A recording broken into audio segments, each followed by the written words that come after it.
ও হরিদা, একটু চা দাও দেখি, আর টাকাটা একটু বাকি রেখো, বুঝলে? মাসের শেষ, কাল মুকুন্দপুরে এক অফিসের কাছে যেতে হবে আবার, তাই হাতে একটু টাকা প্রয়োজন, আমি এসে ফেরত দিয়ে দেবো। ও বাবা, সেই মুকুন্দপুর? তা কিসে যাচ্ছিস? কিসে আবার, ট্রেনেই যাচ্ছি। এই রে, সব ভোলাস করেছে। ও বিরাজ দা, দেখো দেখি ট্রেনে মুকুন্দপুর যাচ্ছি নাকি, কানটা তো খুঁয়ে আসবে। মানে কি যাতা বলছো? জিজ্ঞেস করো না বিরাজ দাকে, ওনার সাথে কি হয়েছিল। হরি, বাচ্চা ছেলেটাকে কেন বেকার ভয় দেখাচ্ছিস বলতো? মুকুন্দপুর তো খারাপ নয়, সে তো যা হয়েছিল আমার একটা ভুলের জন্য। কি হয়েছিল বিরাজদা? আমার কিন্তু এখন শুনতে বেশ কৌতূহল হচ্ছে। সে অনেক বড় গল্প। তা বলেই ফেলো না, আমার হাতে অনেক সময় আছে। বেশ, তবে শোন, আজ থেকে প্রায় 2 বছর আগের কথা। টানা পরিশ্রমের ফলস্বরূপ একটা বেশ মোটা বেতনের চাকরি পাই। বাড়িতে সবাই বেশ খুশি। চাকরিটা ছিল মুকুন্দপুরের একটা স্কুলে। বাড়ি থেকে এর আগে কখনোই এত দূরে থাকিনি।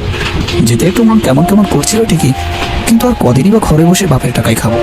তাই তল্পিতলটা গুছিয়ে পাড়ি দিলাম। কথা ছিল বাবা মা এসে একটু গোছকাজ করতে সাহায্য করে দেবে, কিন্তু বাবার শরীরটা হঠাৎ করে খারাপ হয়ে যাওয়ায় ওনারা আর আসতে পারলেন না। ট্রেনে বসে নিজের শহর ছেড়ে দূরে যেতে যেতে কেমন একটা মিশ্র অনুভূতি কাজ করছিল মনে।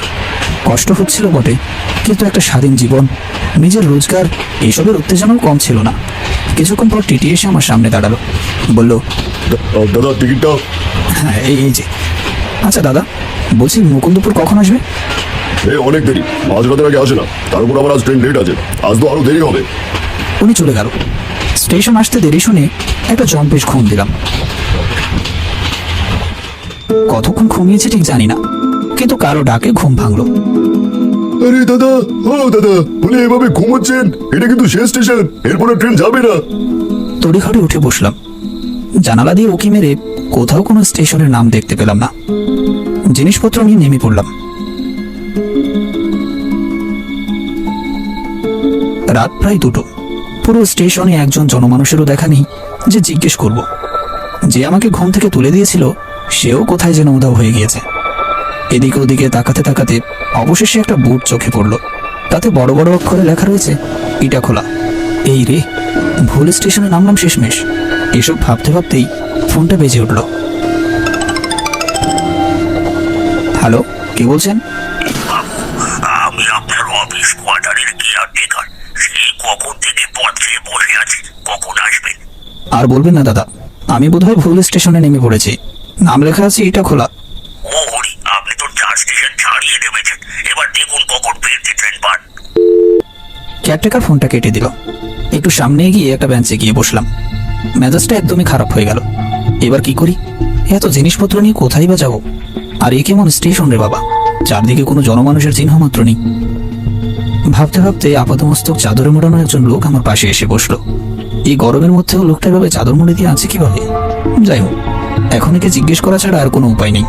তাই একটু ইতস্তত করে জিজ্ঞেস করেই ফেললাম, আচ্ছা দাদা, বলছি এখান থেকে পরের ট্রেনটা ঠিক কখন পাবো? কোথায় যাবেন? আমি মুকুন্দপুর যাব। বেশ বেশ, আমিও মুকুন্দপুরেই যাব। এই তো রাতে শেষ ট্রেন, 8 ঘন্টা পরে স্টেশনে আসবে, সেটাতে উঠতে হবে। বাঁচালেন দাদা, না হলে রাত বিরেতে এত জিনিসপত্র নিয়ে কি যে করতাম। তা এত জিনিস নিয়ে এত রাতে? আর বলবেন না দাদা, মুকুন্দপুরে চাকরি হয়েছে, কিন্তু ট্রেনে উঠে এমন ঘুমিয়ে পড়েছিলাম, কখন স্টেশন ছেড়ে চলে এসেছে বুঝতেই পারিনি। আর করবেন, ভাববো আপনাকে টেনে এনেছে এখানে। আজ মনে হয় আপনার দিনটা ভালো নয়। লোকটির কথাগুলো কেমন যেন ঠেকলো, কিন্তু কি আর করব, এই শেষ ট্রেনটাতে যেভাবেই হোক উঠতেই হবে। অচেনা জায়গা, সাথে কেউ একটা থাকলে কথা বলতে বলতে সময় কেটে যাবে, তাই ওর সাথে গল্প জুড়ে দিলাম।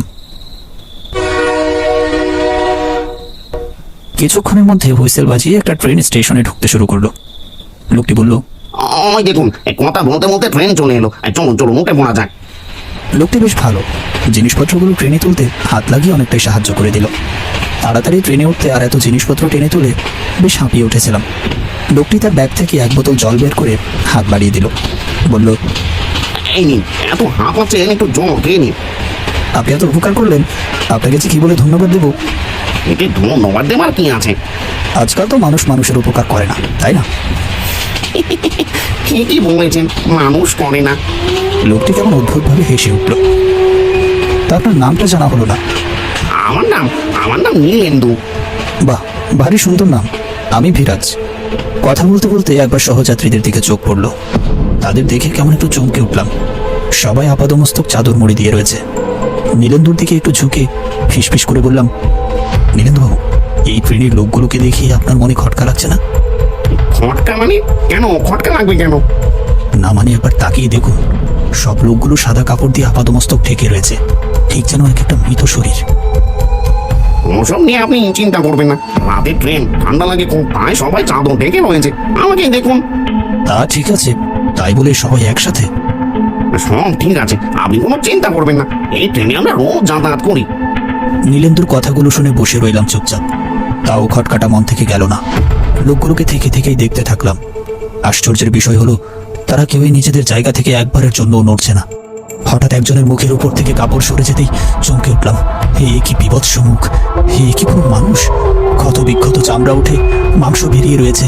সেই অমানসিক মুখ নিয়ে লোকটি আমার দিকে তাকিয়ে হাসতে শুরু করলো।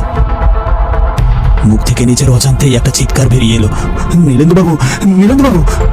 কি হলো বিনাশবাবু, এভাবে চিৎকার করে উঠলেন?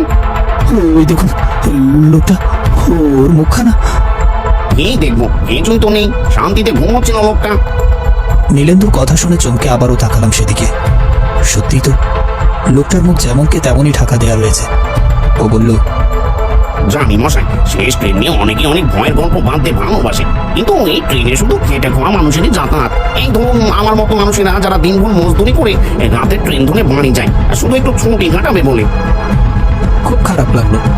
কি যে ভাবছি, কি করছি আর কি যে বলছি, কিছুই বুঝতে পারছি না। শুধু শুধু বেচারা লোকটাকে নিয়ে কী সব ভাবছি। বললাম, না না, আমারই চোখের ভুল। আসলে এত দখল গেছেন আজকে। আপনি বসুন, আমি একটু চোখে মুখে জল দিয়ে আসছি। বেসিনের কল থেকে একটু জল নিয়ে চোখে ঝাপটা মারছি। এমন সময় হঠাৎ অনুভব করলাম ঘাড়ের উপর কেউ জোরে জোরে নিঃশ্বাস ফেলছে। কিন্তু সেই নিঃশ্বাস কেমন যেন বরফের মতো হিমশীতল অনুভূতি জাগালো। মেরুদণ্ড দিয়ে একটা ঠান্ডা স্রোত বয়ে গেল। চমকে পেছনে তাকালাম, দেখলাম কেউ নেই। ভাবলাম বোধহয় মনের ভুল। সামনে ঘুরে যে বেসিনের আয়নার দিকে তাকিয়েছি, দেখি আয়নায় ফুটে উঠেছে এক ভয়ঙ্কর প্রতিচ্ছবি। সে কামরায় বসে থাকা লোকটার মতো, যার মুখ থেকে গলে গলে পড়ছে রক্ত। চোখ দুটো কচলে আবারও তাকালাম সেদিকে। এইবার সেখানে কেউ নেই। বেশ ভালোই দখল গেছে বুঝতে পারলাম। কল খুলে আবারও চোখে মুখে জলের ঝাপটা দিতে শুরু করলাম। হঠাৎ ছুটে একটা নোনতা স্বাদ অনুভব হলো। তাকিয়ে দেখি কল দিয়ে জলের বদলে বয়ে চলেছে রক্তধারা। ও বাবা, এইসব কি! চিৎকার করতে করতে নিজের জায়গায় ফিরে এলাম। নীলেন্দুবাবু আমায় চিৎকার করতে শুনে বলল, কি ব্যাপার, কি হয়েছে? ভয় তো একদম সাদা হয়ে গেছেন দেখছি। এই ট্রেনের মতিগতি ভালো নয়। এই ট্রেনে কিছু গড়বড় রয়েছে, কোনো অতৃপ্ত আত্মা রয়েছে এই ট্রেনে। একটু আগে কল দিয়ে জলের বদলে কল কল করে রক্ত বেরোচ্ছিল। এই কথা শুনে নীলেন্দুবাবুর চোখ দুটো কেমন চকচক করে উঠল। বলল, কি বললেন? রক্ত বেরোচ্ছিল? কতদিন তাজা রক্ত খাওয়া হয়নি। জান না, একটিবার আমার জন্য বোতলে করে ভরে নিয়ে আসুন না। মানে এইসব কি আজে বাজে বলছেন আপনি? বাঁচাও, কে আছো, বাঁচাও! বাঁচাবে মশাই? এই ট্রেনে কেউ বেঁচে থাকলে তো বাঁচাবে আপনাকে। একবার চারপাশে তাকিয়ে দেখুন। নীলেন্দুর কথা মতো চারদিকে একবার তাকিয়ে দেখলাম। চাদর ঢাকা দিয়ে যারা বসেছিল এতক্ষণ, সবার মুখ থেকে চাদর সরে গিয়েছে। দেখতে পেলাম তাদের মধ্যে একজনও মানুষ নয়। ট্রেন জুড়ে সারি সারি বসে রয়েছে সব দেহ। আমায় ছেড়ে দিন, আমি তো আপনাদের কোনো ক্ষতি করিনি, শুধু ভুল করে ওই স্টেশনে নেমে পড়েছিলাম। ছেড়ে দিন আমায়। সে আমাদের ক্ষতি তো কেউই করতে চায় না, কিন্তু উপকারও কেউ করে না। আপনাদের মতো মানুষজনদের জন্য সারা রাত খেটে মরেছি আমরা যখন জীবিত ছিলাম। আমাদের কথা একবারও ভেবেছেন আপনারা? আজ মরার বেলায় না হয় আমাদের কথা একবার ভাবুন। এই বলে নীলেন্দু তার পচে খুলে যাওয়া হাতটা আমার দিকে বাড়িয়ে দিল। এক পা দুপা করে পেছোতে থাকলাম। যতই পেছোচ্ছি তার হাতটা লম্বা হয়ে আমার দিকে আসতে থাকলো। হঠাৎ ট্রেনটা একটু স্লো হলো। দেখতে পেলাম একটা স্টেশন। ঝাঁপ দিয়ে নেমে পড়লাম।